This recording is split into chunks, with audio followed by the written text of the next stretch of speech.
Hi, one of the questions I've been asked is how do you get your Blue Yeti X, or any Blue Yeti for that matter, attached to feed into your DSLR in real time so you don't have to edit your files in post. You record the audio you want directly onto your camera. The answer is easier than you might think.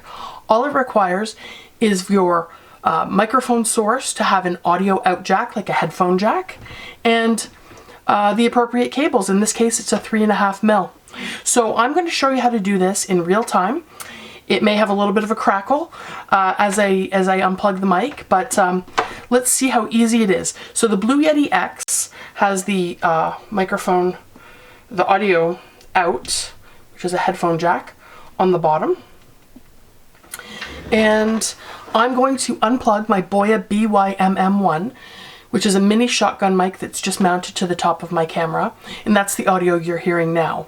So I'm going to unplug that mic and replace it with a 3.5mm cable that's plugged in directly to the Blue Yeti X.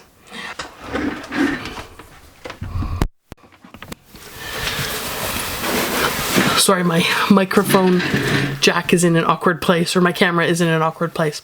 So it's that simple. Now you're hearing the Blue Yeti. In this case, it's the Blue Yeti X. And it's that simple. And this applies to any microphone. I actually have a Zoom H2n sitting right here, which I can try as well. And it's the same technique. So once again, I'm just going to pull it out of the Blue Yeti.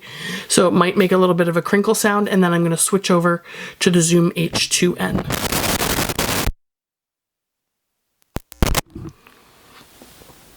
And here we are, the Zoom H2n.